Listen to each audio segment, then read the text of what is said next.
Assalamualaikum and good day. My name is Fahim Amali. We are from Group 4 and our chosen topic for the assignment is aminoglycosides. Hello and hi, my name is Nurhazin Shazrina. So I am going to present about the introduction of aminoglycosides. Alright, so what are aminoglycosides? Aminoglycosides are a class of antibiotics that consists of various different agents. They are commonly used in clinical applications, which are for the treatment of serious infection caused by aerobic gram-negative bacilli. Also, it has been used for the treatment of select gram-positive infections. A certain amount of aminoglycosides are clinically relevant against protozoa, which is paromomycin, Neisseria gonorrhea, and mycobacterial infections. Okay, so what are the physical and chemical properties for the aminoglycosides? So for the physical properties, aminoglycosides have a hexostring, either streptidine or 2-deoxystreptamine, which are various amino sugars are attached by the glycosidic linkages. Meanwhile, the chemical properties, which is stable in solution, water soluble and more active at alkyne than at acid pH. Okay, so these are the chemical structure. We have the streptomycin, tobramycin, neomycin B, amikacin, gentamicin, and plazomycin. Alright, so what are the functions of the aminoglycosides? Aminoglycosides creating fissures in the outer membrane of the bacteria cell, particularly are active against aerobic gram-negative bacteria and act synergistically against certain gram-positive organisms. Also, it is used to treat severe infections of the abdomen and urinary tract as well as bacteremia endocarditis. Also used for prophylaxis, especially against endocarditis. Other than that, gentamicin most commonly used.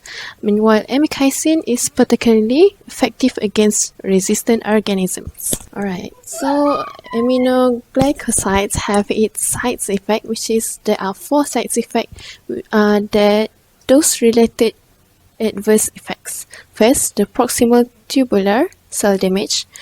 The second one is destruction of sensory cells in the cochlea, neuromuscular paralysis, and the destruction of sensory cell in the vestibular apparatus. Hi, my name is Muhammad Mirza Irfan. I will present about history of aminoglycosides. First, production of aminoglycoside. Aminoglycosides are natural or semi-synthetic antibiotic derived from actinomycetes. They were among the first antibiotic to be introduced for routine clinical use, and several examples have been approved for use in humans.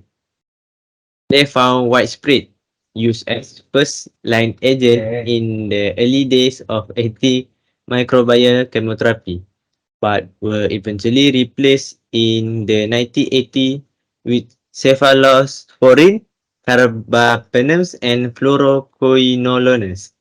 Aminoglycosides synergize with a variety of other antibacterial and the potential to improve the safety and efficiency of the class through. Next is start of aminoglycosides. Next, aminoglycosides are potent protein synthesis. The class has been a cornerstone of antibacterial chemotherapy since streptomycin was first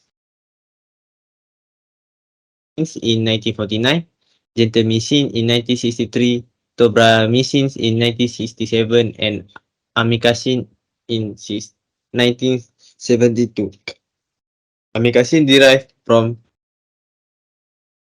penems and fluoroquinolones, which were perceived to be less toxic and provide broader coverage than the aminoglycosides. Improved dosing schemes if frotosity with once daily dosing. These data are consistent with the concept that higher doses given less. often should reduce the risk of toxicity while maintaining and possibly enhancing efficiency.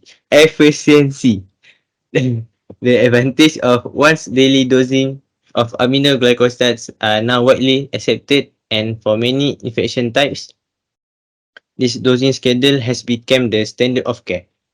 Additionally, inhaled delivery of aminoglycoside has become an area of renewed interest because it allows for greater local exposure within the lungs, which reduce systemic toxicity. Next, resistant problem. Aminoglycosides bind to the amino acid RNA recognition sites.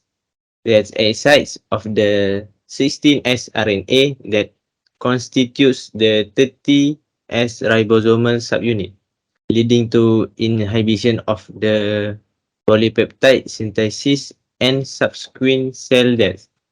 Resistance to aminoglycosides may occur based on several mechanisms. First is enzymatic modification and inactivation of the aminoglycosides. Second is increased efflux. Third is decreased permeability. Fourth, modification of the 30S ribosomal subunit that interferes with binding of the aminoglycoside. Mutation within the 30S ribosomal subunit do not seem to be a common among fast-growing pathogenic bacteria in general. Thank you. So I will be presenting the cellular mechanism of the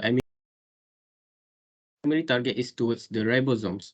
Ribosome is responsible for recognizing and primary target is towards the ribosomes. Ribosome is responsible for recognizing and binding to the messenger RNA and transfer RNA, which is tRNA. It also plays in. So for the mode of action of aminoglycosides consists of 4, which is entry. The first one is entry. So the aminoglycosides antibiotic enters the bacterial cell through the process of diffusion or active transport.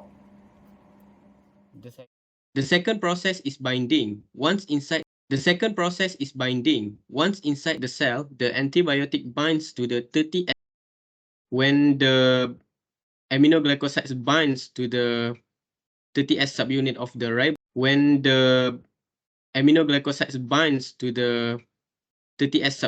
the ribosome, this binding causes a conformational change in the ribosome which interferes function. As a result, the bacterial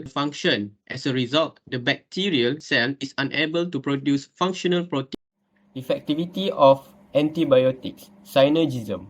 Aminoglycosides with combination of alpha-lactam will increase the permeability of the cell wall.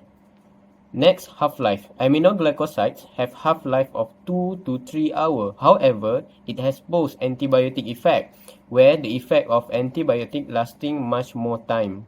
Concentration-dependent killing. Single large dose produce effectivity of antibiotic effectivity, particularly active against aerobic. Effectivity of aminoglycosides, particularly active against aerobic gram-negative bacteria and act synergetically against certain gram-positive bacteria. Thank you for your time to listening and watching our video. I hope that from this video, you learn a lot of information about aminoglycosides. Thank you.